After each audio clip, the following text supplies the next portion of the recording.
Okay, YouTubers, this is my 2004 Lexus GS300, and I've got a bad Bank 1 knock sensor. It's damn near impossible to get to the thing, so I want to show you. What I've done is I took this one bolt out of the oil dipstick thing, and I moved this out of the way, and I can get my hand up and through here, but you can't see anything. You can only feel. So I'm going to show you.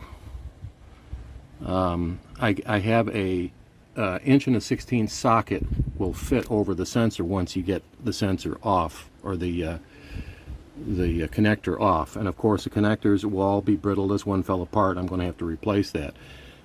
But okay,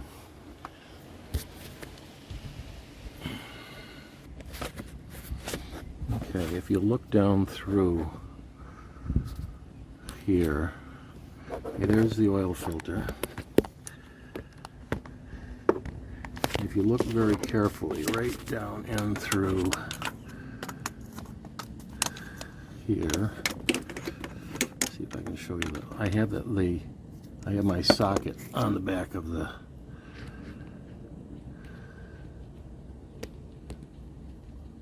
sensor. Where is it there?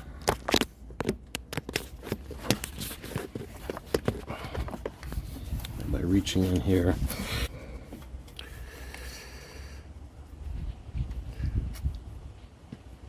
this is the, let me see, this is the back of the socket that I've got on there. Is right here. I don't know if you can see that, but that's the back of the socket that's actually on the knock sensor.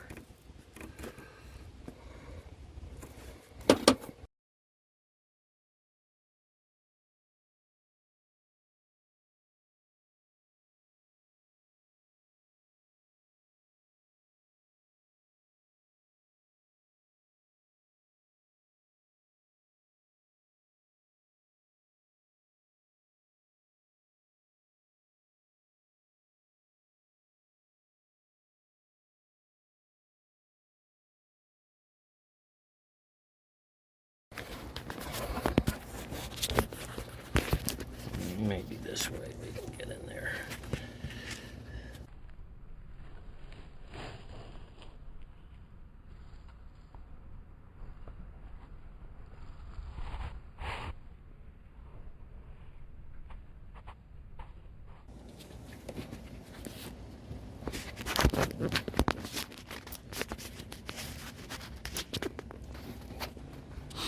Okay.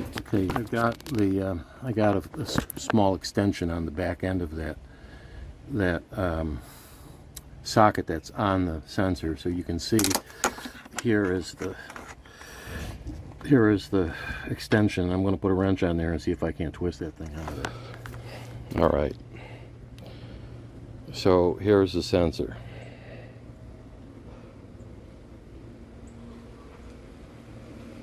Seems pretty simple, huh? All right, this is the sensor on the right is the original Denso sensor that came out of the car. Dimensionally, the two of them are the same, except that this is an aftermarket replacement, and it does not have a hole in the end of it. So I'm going to assume that's the way that it's supposed to be, that it's something was manufactured that way as a change. So anyway, I'm going to put it in this way, and of course the connector that attaches to this is completely disintegrated from the heat, so I recommend that you get another connector.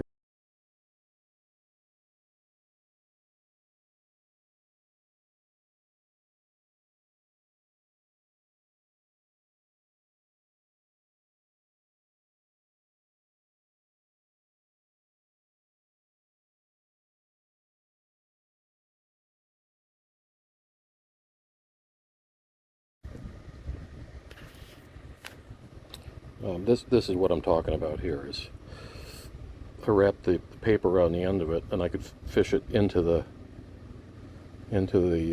hole, feel it, thread it, and once it got started, I could get it in all the way, and when I pulled it out, the sensor stayed because obviously it was already connected in and pulled directly out of the socket.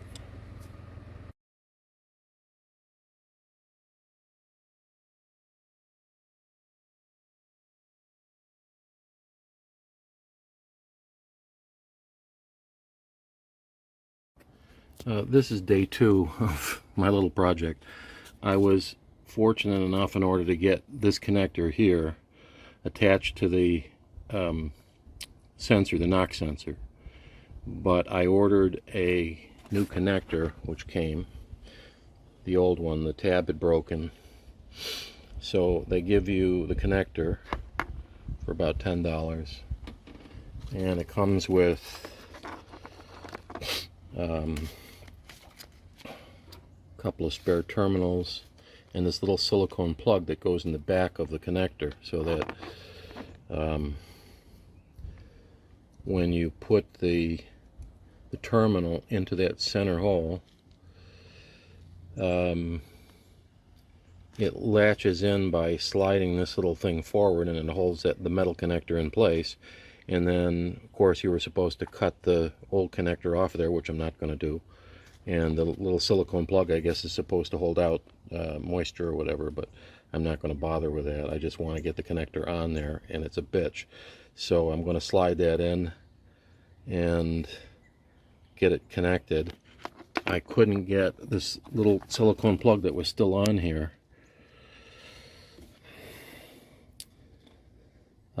I couldn't get that to enter the back side of the plug when I was trying to put it together, so I just slit the insulation here, this protector, slid it back on the wire, and I'm going to put this into the end of the new connector and attach it.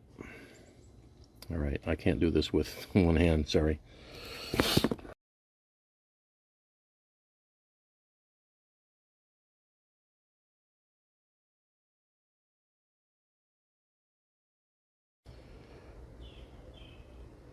Alright, so I gave up trying to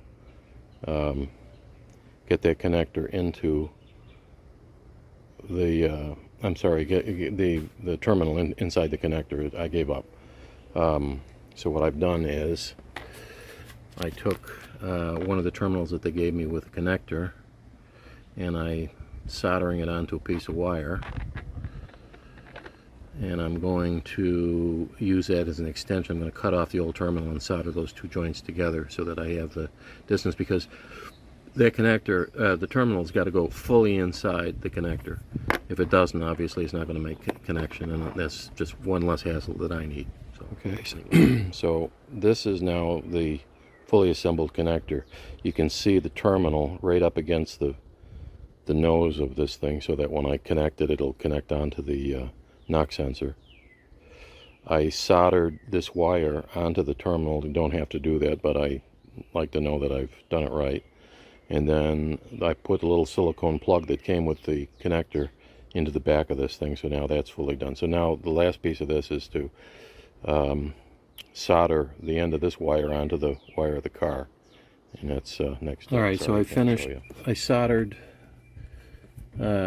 this wire that I added to the end of the one that I cut off over here, soldered the joint in here, and this is shrink tubing on top of it, and I'm going to protect this end over here from the heat. So I'm going to wrap that with tape or something, and then I'm going to plug it in and hope for the best, but everything should be okay now. The connector, the critical thing is to get the terminal inside the connector so that it's right at the mouth of the thing, so that when you actually plug it in, and again, you can't see anything down there, you can only feel it, so that it fits and it snaps in place and stays there. Anyway.